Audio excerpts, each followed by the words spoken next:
اسموتی رژیمی موز و جو 2 سر.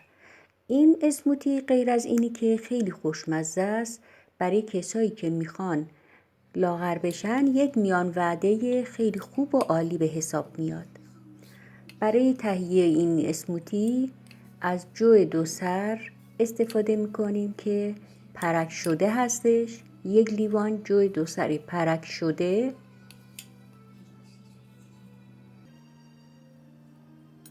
اونو توی تابه میریزم.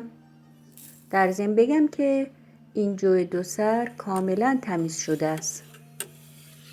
بعد یه مقداری تفش میدم.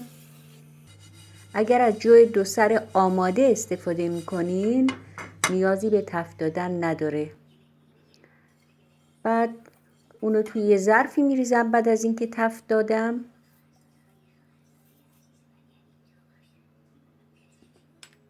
یه لیوان آب بهش اضافه میکنم.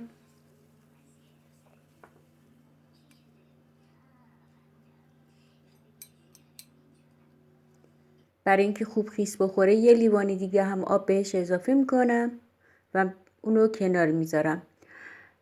از 3 الی 4 عدد خرما میتونین استفاده کنین. من 3 عدد خرما اضافه میکنم. در ضمن بگم این مواد برای 3 لیوان سایز بزرگ هستش. هسته خرماها رو در میارم. از 1 الی 2 قاشق مغز تخمه آفتابگردون استفاده میکنم. من روی اسموتی اینو میریزم. برای تزیینش میتونین داخلش هم بریزین و میتونین حذفش هم بکنین. یه مقداری خوردشون کردم با چاقو. 2 عدد موز کاملا رسیده اما سالم، کاملا سالم هم باشن. ببینین به این شکل رسیدن. اونا رو توی مخلوط کن میریزم.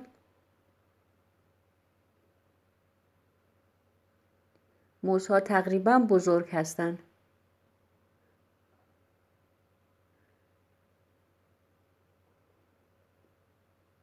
اگر موزها کوچیک بودن میتونین از 3 عدد موز استفاده کنین.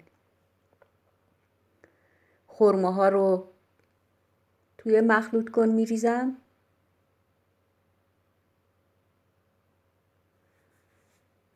از 1/2 قاشق چایخوری پودر دارچین استفاده میکنم و اون هم اضافه میکنم.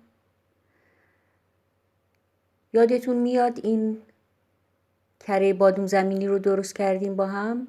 این از همون کره بادوم زمینیه.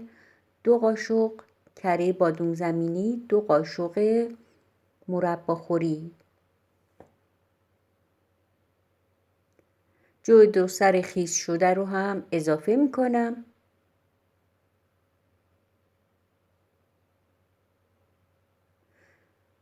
یک قاشق مرباخوری عسل اضافه میکنم. میتونین جو 2 سرتون رو با شیر خیس کنین به شرطی که شیر کم چرب باشه. 1 لیوان دیگه آب بهش اضافه میکنم. جمعاً 3 لیوان آب اضافه کردم و بعد اونو میکسش میکنم.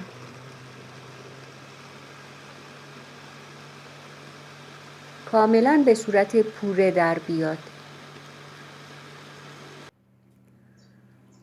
سایز لیوان ها تو این اندازه است. یه سایز تقریبا بزرگه.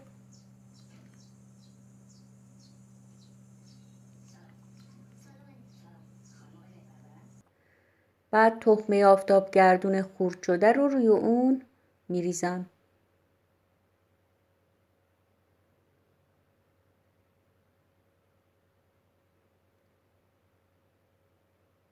تخمه آفتابگردون تف داده شده است این. بفرمایید نوش جان.